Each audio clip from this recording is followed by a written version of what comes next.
देख रहे हैं द हिंद 24 न्यूज और मैं हूं आपके साथ साक्षी निर्वाण। आइए नजर डालते हैं आज की कुछ बड़ी खबरों की ओर। এখানে সব কথা বলবো না। আজকে আন্তর্জাতিক নারী দিবস। আমাদের মায়ের কাছে এখানে এসেছি। তিনি এলাকার সকলের অত্যন্ত সম্মানীয়। আমি নিজেও ওনাকে অত্যন্ত সম্মান করি। উনি তো পদ্মশ্রী না, ওনাকে প্রণাম করতে পদ্মশ্রী পাওয়ার কেন আরো অনেক কিছু মানে সম্মানের অধিকারী। সামাজিক একটা আজকে আমি যেহেতু গাজলে পরিবর্তন যাত্রায় মালদা বিভাগে এসেছি, আমার আজকে আন্তর্জাতিক নারী দিবসে ওনাকে আজকে প্রণাম করেছি। এটা আমার কাছে একটা বড়, এই জন্য এসেছি। এর আগে ওনার যখন অসুস্থ ছিলেন তখনও আমি খোঁজ খবর রেখেছিলাম, পাশে দাঁড়িয়েছিলাম, ভবিষ্যতেও থাকবো। নিজের উদ্যোগে কিছু অনাথ বাচ্চাদেরকে এখানে রেখেছেন, কোনো সরকারি সাহায্য কোনো পাননি কখনো। এমনকি হাসপাতালেও তাকে দেখা গেছে হাসপাতালের নিচে মেঝেতে শুয়েছিলেন, উনি বেডটা পর্যন্ত পান। সেগুলো আমরা জেনেছি, আমাদের তো ওনারা বলেননি। আমরা সংবাদ মাধ্যম সোশ্যাল মিডিয়ার যুগে জানতে পেরেই আমি ব্যবস্থা নিয়েছি এবং আজকে ওনার বাড়িতে আমি আমার নাম্বার দিয়ে গেলাম ওনার মেয়েকে।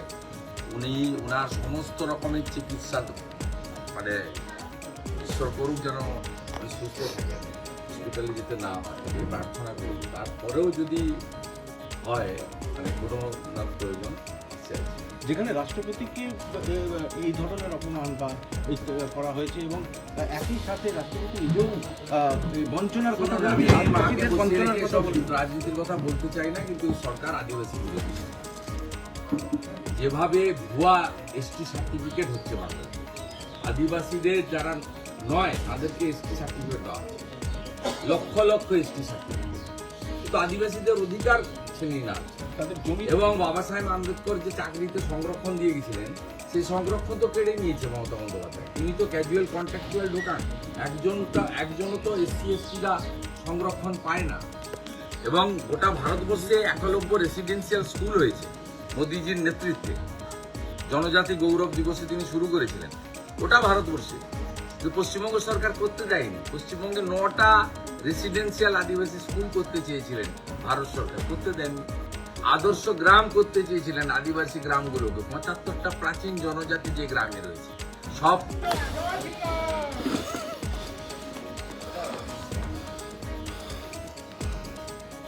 আপনি কেমন আছেন মা? আমি চিকিৎসার সুযোগ করে দিয়েছিলাম।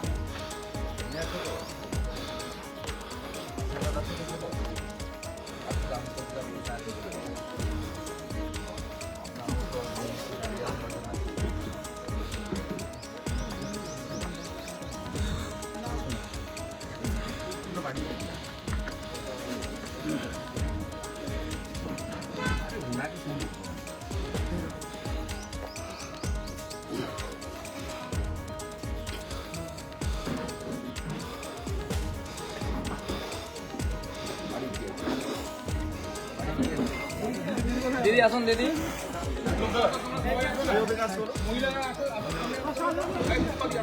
একটু টান দিকে যাবো।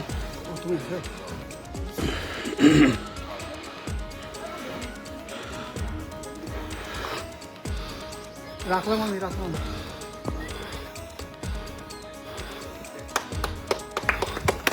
भारत माता की जय, भारत माता की जय। গোবিন্দদাস জিন্দাবাদ। বাড়িতে দিয়ে দাও, দিয়ে দাও। এগুলো ছবি তোলার জন্য বাড়িতে দিয়ে দাও। এগুলো ধরে বলুন আপনি কেমন আছেন? চিকিৎসা ঠিকঠাক হচ্ছে? হ্যাঁ, কখনো চিকিৎসার অসুবিধা হলে আমাকে জানাবেন। নাম্বার তো দেওয়া ছিল, গতবারে আমার লোক এসেছিল তো। আপনার ডাক্তার কোথায় নিয়ে করি মোবাইলটা নিয়ে আসতে বলুন আমার নাম্বার।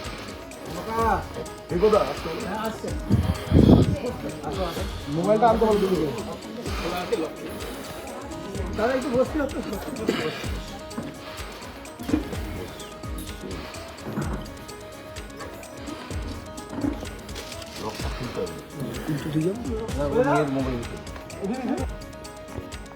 রাখলাম আমি রাখলাম।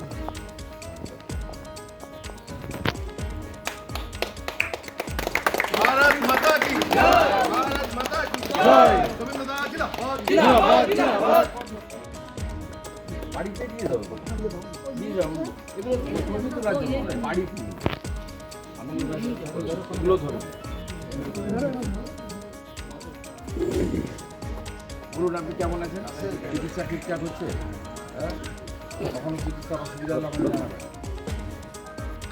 আমার তো যা ছিল একেবারে আমার লোক ছিল তো আপনার ডাক্তাররা কী করে জানেন? কোথায় নিয়ে চলছে মোবাইলটা নিয়ে আসতে বলুন আমার আমারটা বলুন। মোবাইলটা আনতে বলুন তারা একটু বসতে देखते रहिए द हिंद 24 न्यूज।